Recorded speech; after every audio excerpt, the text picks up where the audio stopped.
31st night కి farm house book చేసుకుని friends తో ఎంజాయ్ చేయాలనుకుంటున్నారా? అయితే వెంటనే డోసే యాప్ ని డౌన్లోడ్ చేసుకుని బుక్ చేసుకోండి.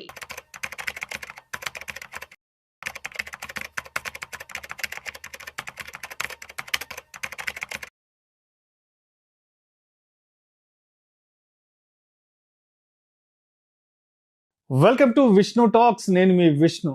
ప్రస్తుతం నాతో పాటు సీనియర్ స్టాక్ మార్కెట్ అనలిస్ట్ జీవి సత్యనారాయణ గారు ఉన్నారు. వారితో మాట్లాడదాం. సార్ నమస్తే. సార్ నమస్తే. సత్యనారాయణ గారు, ఈ రిలయన్స్ గ్రూప్ నుంచి ఏ వార్త వచ్చినా అది ఎప్పుడు ఏదో ఒక ప్రత్యేకతను, ఒక సంచలనాన్ని డెఫినెట్ గా తీసుకొస్తుంది. ఈసారి రిలయన్స్ ముఖేష్ అంబానీ టీం నుంచి ఒక జియో కాయిన్ రాబోతుందంట. ఏంటి అసలు ఈ జియో కాయిన్ అంటే?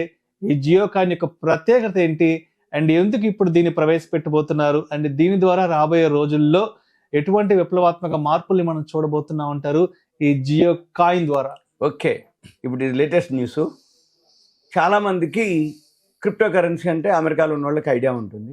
మన ఇండియాలో కొంచెం హైలీ ఎడ్యుకేటెడ్ కానీ షేర్ మార్కెట్లో బాగా ఉన్న వాళ్ళు, క్యాపిటల్ మార్కెట్స్ లో ఉన్న వాళ్ళకి కొంచెం ఐడియా ఉంటుంది. అయితే ఈ క్రిప్టో కరెన్సీ వచ్చేటప్పటికి సుమారు 10,700 నుంచి 11,000 మధ్యలో ఉన్నాయి అన్ని కరెన్సీలు. మన ఇండియాలో ఎన్ని షేర్లు ఉన్నాయో అట్లా కంపెనీలు, అందులో కూడా క్రిప్టో కరెన్సీలు ఉన్నాయి. అయితే ఈ క్రిప్టో కరెన్సీ మనం చేయడానికి వీలు లేదు.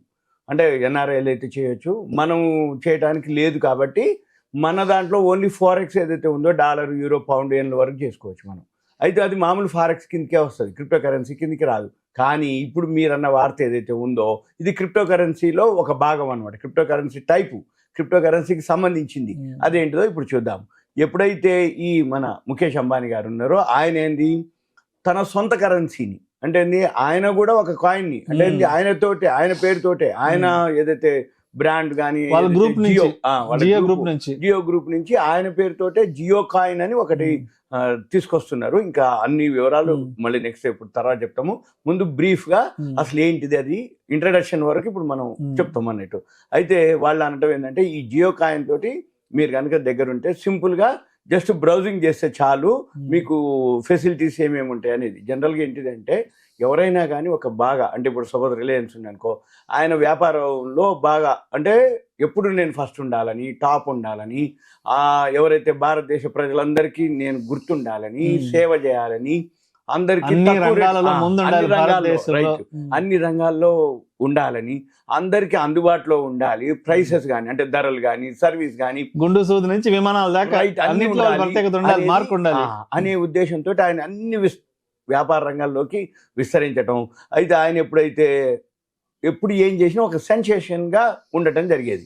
అంటే ఏంది, టెలికాంలోకి ఎప్పుడైతే జియో వచ్చిందో ఒక సెన్సేషన్, అంటే ఫ్రీగా ఇవ్వటం కొన్నాళ్ల పాటు, అనగానే ఉంది బిలియన్లు కస్టమర్లు యాడ్ అవ్వటం.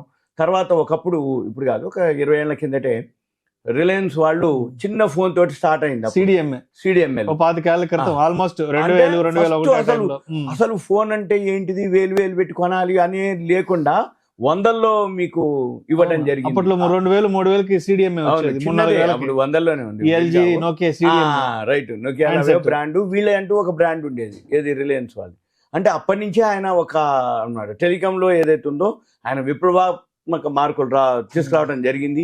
అయితే ఇప్పుడు మళ్ళీ ఇంకొక నిర్ణయం తీసుకోవడం జరిగింది. ఆ నిర్ణయం ఏంది, ఆయన సొంత క్రిప్టో కరెన్సీ, ఓన్గా ఒక క్రిప్టో కరెన్సీని అందుబాటులోకి తీసుకురావాలని డిసైడ్ చేయటం. ఆ డిసైడ్ కోసం దానికి ఒక పేరు పెట్టడం, ఆ పేరే జియో కాయిన్, బిట్ కాయిన్ అని మనం ఎప్పుడైతే అంటాం. అంటే జనరల్గా ఏంది, క్రిప్టో కరెన్సీలో భాగాలు. బిట్ కాయిన్ అనేది ఒకటి, ఎప్పుడో ఓల్డ్ అది హైయెస్ట్ $107,000 పోయింది. ఇప్పుడు $105,000 పైనే ఉంది. ఈ ఎప్పుడైతే ట్రంప్ రావడం జరిగిందో ఇంకా పెరుగుతుందని అంటున్నారు. అంటే తగిన మళ్ళీ పెరుగుతుందని చెప్తారు బిట్ కాయిన్ గురించి. అంటే క్రిప్టో కరెన్సీ ఎంత ఫ్యూచర్ ఉంది అనే దాని మీద ఇప్పుడు ఎవరైతే మళ్ళీ ముఖేష్ అంబానీ గారు మళ్ళీ దాన్ని ఆయన నిర్ణయాన్ని మళ్ళీ బయటికి తీసుకొచ్చిండు, ఆయన ఆలోచనని తీసుకొచ్చి ఇప్పుడు మళ్ళీ జియో కాయిన్ రూపంలో అనౌన్స్ చేయడం జరిగింది. అది ఇప్పుడు అంతా ఒక చర్చానీయాంశంగా మారింది. అసలు అది ఏంటిది స్పెషల్, అదేంటిదో చూద్దాం మనం. జనరల్గా ఏంటంటే వీళ్ళు ఈ క్రిప్టో కరెన్సీ మీద ఈయనకి చాలా నుంచే ఒక ఐడియా ఉంది, దాన్ని ఎలాగైనా చేయాలి అనేది ఒక ఐడియా ఉంది, ఇంట్రడ్యూస్ చేయాలని వాళ్ళ గ్రూప్ నుంచి. దాంతో పాటు ఆయన ఎప్పుడో నిర్ణయించుకుంటూ, కానీ దానికంటూ ఒక స్పెషల్ కరెన్సీ కావాలి. అయితే దాంట్లో అంటే మరి ఒకసారి అనుకోగానే కాదు, దానికి ఏండ్లు టైం తీసుకోండి. అంటే ఏంది ప్లస్ పాయింట్లు మైనస్ పాయింట్లు, దానికి సంబంధించినటువంటి కసరత్తులు అన్ని చేసి చివరికి ఇప్పుడు జియో కాయిన్ అనేది ఒకటి రూపొందించడం జరిగింది. అయితే దీన్ని ఆల్ ఓవర్ అంటే ప్రపంచవ్యాప్తంగా కానీ దేశవ్యాప్తంగా కానీ దీన్ని విస్తరించాలంటే దానికి ఒక బ్లైన్ చైన్ టెక్నాలజీ అవసరం. అందుకనే వాళ్ళు ఇప్పుడు ఎవరైతే రిలయన్స్ వాళ్ళు ఉన్నారో పాలిగాన్ నెట్వర్క్ అని ఒక కంపెనీ ఉంది, పాలిగాన్. ఈ పాలిగాన్ నెట్వర్క్ తోటి వాళ్ళు అగ్రిమెంట్ కుదుర్చుకోవటం, భాగస్వామ్యం కుదుర్చుకోవటం. అయితే దీన్ని స్వయంగా వాళ్ళే, ఈ పాలిగాన్ కంపెనీ వాళ్ళే చెప్పడం జరిగింది. ఏమని? వాళ్ళు ట్విట్టర్లో ఈ విధంగా మేము రిలయన్స్ తోటి జియో కాయిన్ అనేది అనౌన్స్ చేయడం జరిగింది. అయితే ఇప్పుడు మన దేశంలో కూడా క్రిప్టో కరెన్సీ మాదిరి ఈ డిజిటల్ జియో కాయిన్ని ఎకానమీని పెంచాలనే ఉద్దేశంతో వాళ్ళు బిజినెస్ ఎక్స్పర్ట్స్ చెప్పడం. అంటే దేశం అందరికి కూడా బిట్ కాయిన్ ఏదైతే కొద్ది మందికే తెలుసు, అలా కాకుండా జియో కాయిన్ అందరికి తెలవాలి అనే ఉద్దేశంతో వీళ్ళు కీలక పాత్ర, ఈ జియో కాయిన్ మాత్రం బాగా కీలక పాత్ర పోషిస్తుంది అనేది వాళ్ళ యొక్క ఎక్స్పర్ట్ చెప్తారు. అది నిజమే. ఎందుకోసం అంటే బిట్ కాయిన్ అనేది అమెరికా వాళ్ళకి కొద్ది మందికి పరిచయం, మరి రిలయన్స్ ఇండియా అనగానే అందరికీ ఓకే, ఇంకేమి ఆలోచన ఉండదు. కాబట్టి జియో కాయిన్ రాబోయే రోజుల్లో మామూలుగా ఉండదు అనేది వాళ్ళు ఎలా వాడాలి, ఇది మరి జియో కాయిన్ ఎలా తీసుకోవాలి.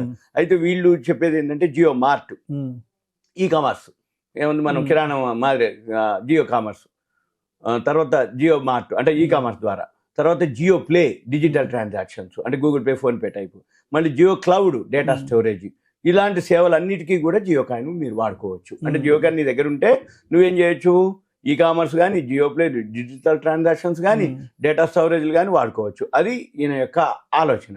అయితే ఇప్పుడు మరి ఎలా తీసుకొస్తారు ఈ సొంత జియో కాయిన్, ఈ క్రిప్టో కరెన్సీని ఎలా తీసుకొస్తారు, అయితే దీంతో ఈ సర్వీసెస్ ఎలా అనుసంధానం చేస్తారు, ఇవన్నీ కూడా డౌట్స్ ఉంటాయి. వీటన్నిటికీ ఆయన ఎవరైతే జియో స్పియర్ అనే వెబ్ బ్రౌజర్ని ఆల్రెడీ ప్రవేశపెట్టడం జరిగింది అంబానీ గారు. జియో అంటే ఇప్పుడు ఏంది, మనకి క్రోము సఫారీ బ్రౌజర్ ఎలా అయితే ఉందో దానికి పోటీ అనమాట. అంటే గూగుల్ క్రోమ్ ఎట్లయితే ఉంటుందో ఇప్పుడు జియో స్పియర్ అని ఉంటుంది. మనం ఇప్పుడు ఇక ఈ వీడియో విన్న తర్వాత మీరందరూ ఇక చెక్ చేసుకోవచ్చు, ఏది జియో కాయిన్ గురించి ఏంది, జియో స్పియర్ గురించి అంటే ఇక వస్తూ ఉంటాయి అనమాట. అయితే దానికి పోటీగా ఇప్పుడు ఇదేం చేస్తారంటే ఈ స్పియర్లోకి వెళ్ళి బ్రౌజ్ చేస్తే జియో కాయిన్ రూపంలో మీకు ఫ్రీగా రివార్డ్ పాయింట్లు కూడా ఇస్తారట. అయితే ఈ జియో రీఛార్జ్ చేసుకోవడానికి రిలయన్స్ గ్యాస్ స్టేషన్స్, లేకపోతే రిలయన్స్ పెట్రోల్ ఫిల్లింగ్ స్టేషన్స్, వాటన్నిటిలో కూడా ఈ జియో కాయిన్ వాడుకోవచ్చు. ఇక సింపుల్గా ఏం లేదు, మనకంటూ ఒక ఏటీఎం కార్డు డెబిట్ కార్డు మాదిరి ఉందో జియో కాయిన్ తీసుకోవటం, జియోకి సంబంధించిన రిలయన్స్ సంబంధించిన ఏవేవైతే బిజినెస్లు అన్నీ ఉన్నాయి అనుకోండి, ఈ జియో కాయిన్ యూజ్ చేసుకోవచ్చు. ఇక అంటే అమౌంట్ని ఇప్పుడు మనము స్కాన్ చేసే బదులు జియో కాయిన్ తోటి చేసుకోవచ్చు అనేది అనమాట. అయితే దీనికి సమాంతరంగా ఒక నూతన ఆర్థిక వ్యవస్థని నెలకొల్పే ప్రయత్నం. అంటే ఏంది, మొత్తం జియో తోటే నడిచేటట్టు, అంటే వాళ్ళ సంబంధించినటువంటి షాపింగ్ కానీ ఏవైతే ఉన్నాయో జియో కాన్, పెట్రోల్ పంప్ అనుకోండి, ఎలక్ట్రిక్ స్టేషన్స్ అనుకోండి, ఈ కామర్స్ అనుకోండి, ఇవన్నీ కూడా చేయొచ్చు అనేది ఒక. అయితే ఇవన్నీ కూడా ఇదంతా కూడా 4 నుంచి 5 ఏళ్ళు పట్టొచ్చు అనేది వాళ్ళ యొక్క అభిప్రాయం. ఎందుకంటే దేశవ్యాప్తంగా జియో కాయిన్ మీదనే అలవాటు పడి రావాలి అంటే 4 నుంచి 5 ఏళ్ళు పడుతుంది అనేది ఇది ప్రజెంట్ ఉన్నటువంటి మనకు ఉన్న సమాచారం ఇప్పుడున్న వరకు. కాకపోతే మనం ఏం చేయాలి, ఇంకా అప్డేట్స్ ఉన్నాయి, మళ్ళీ మనం ఇంకొక వీడియోలో మనం వాళ్ళకి చెప్తాం. కాకపోతే ఒక ఇంటి ఇచ్చినట్టు, ఒక ఇంటిమేషన్, ఒక ఐడియా ఏమని, బాబు ప్రపంచవ్యాప్తంలో అమెరికానే కాదు, బిట్ కాయినే కాదు, 11,000 కాయిన్సే కావు, మనం కూడా ఉన్నాము. మనం కూడా ప్రపంచవ్యాప్తంగా అంటే ప్రపంచంలో బిట్ కాయిన్ అనేటప్పటికీ అదే మాదిరి మన దేశంలో జియో కాయిన్ ఒకటి వస్తుంది. అది రేపు రాబోయే రోజుల్లో అది కూడా సంచలనం సృష్టిస్తుంది అని ఒక విధంగా ఇంటి ఇవ్వటం. Thank you sir, thank you so much Satyanarayana గారు.